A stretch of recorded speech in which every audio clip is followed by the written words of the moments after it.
për shkak të kundërmimit të erës.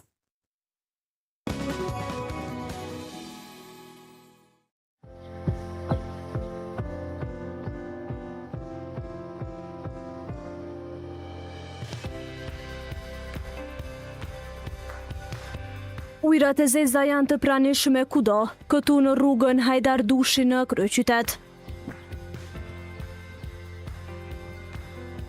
Kësaj po vështirësohet jetesa e banorëve që jetojnë në këtë pjesë. Mentor Dobruna banon në katin e 4 të kësaj ndërtese, tash e 60 vjet. Thotë se tani më ndihet i pashpresë të jetojë në ndërtesën e tij. Kanalizimi që tash shumë kohë ka dalë në sipërfaqe, po u paraqet problem. Sipas Dobrunës, telashe me kundërmimin po kanë deri brenda ndërtesës. Ai dëruan për përhapjen e ndonjë sëmundjeje nga papastërtia.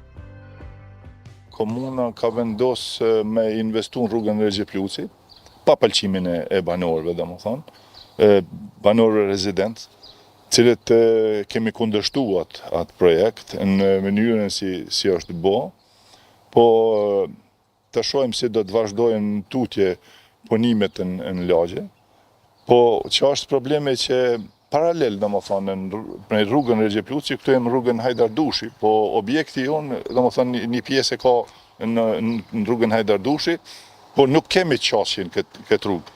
Po problemi që ndronë që tash sa kohë, shumë vite, kjo është gjendja e ujnave që dalin prej këtujt, edhe janë ujnat zeza që kundërmojnë, domethënë, sjellin insekte ndryshme, domethënë, na vështirësojnë jetën, e bojnë të pamundshme faktikisht.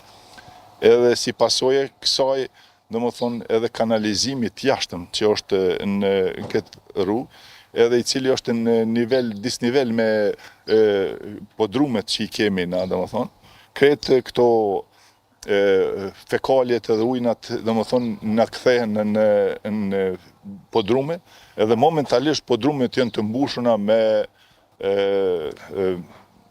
si theme, me mbetje të domethënë ujnave të zeza dhe domethënë fekaljeve. Tutja e thotë se me fillimin e punimeve në rrugën Regje Pluci, komuna nuk është kujdesur që gypat të jenë në rregull. Aty çka është bë, domethënë, me këtë projekt janë penalizu vetëm banorët rezident. Gjithë tjerët janë favorizu.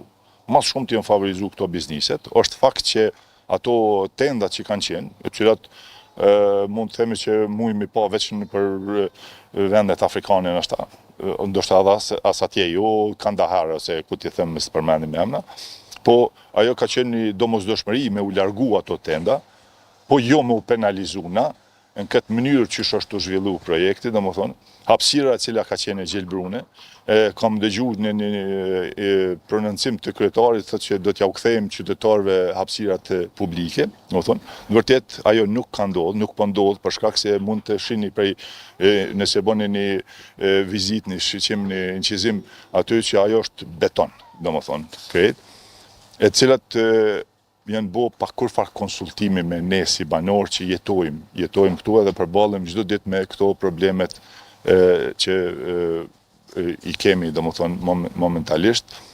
Në një prej, domethënë, në hymën ku unë jetoj, është në stacion i Termokosit, edhe një zyrtar, inxhinier i Termokosit për qendër, na ka kontaktu mua dhe kompaninë që i kryen punimet, edhe ka thonë që në të ardhmen mundeni me mbet pa nxemje nëse nuk kemi mundësi qasjen në atë pjesën, domethënë. Dobruna tregon që janë kundër projektit që komuna po e punon në këtë rrugë. Ai thotë që para pak ditësh kishte bisedë edhe me kryetarin Rama, mirë po shton se nuk beson në reflektim për zgjidhjen e problemit. Në fillim kemi pas një takim me to, domethënë kjo ka qenë para 3 viteve. Ne kemi shprehë gatishmërinë që me bashkëpunu, me bo diçka që është në interes të përbashkët, domethënë, edhe ne kanë premtu, bashkë me nën kryetarin, tash, domethënë, Po ata tjetër sa në kanë folë, tjetër sa në kanë vepru. Kanë gjetë një numër banorëve cilët unë nuk i kuptoj për çfarë interesa kanë, një numër i vogël është shumë minor, domethënë, së bashku me përfaqësuesen e KSLP-s qendër, e cila është një prej shkaktarëve kryesor të kësaj katrahure, mund të thonë me plot bindje, dhe janë taku me ta, edhe kanë vendosur ta zhveprojnë ashtu si po shihni. Faktikisht këtu është tu ndryshu plani urban i kësaj lagje, pa pëlqimin e banorëve. Punimet në rrugën Recep Luci po vazhdojnë edhe përkundër faktit që janë ndaluar nga gjykata. Që nga nëntori i vitit 2024, veturat nuk kalojnë në këtë rrugë pas fillimit të punimeve. Në këtë pjesë kaldrëmi u zëvendësua me beton në të dy anët e rrugës.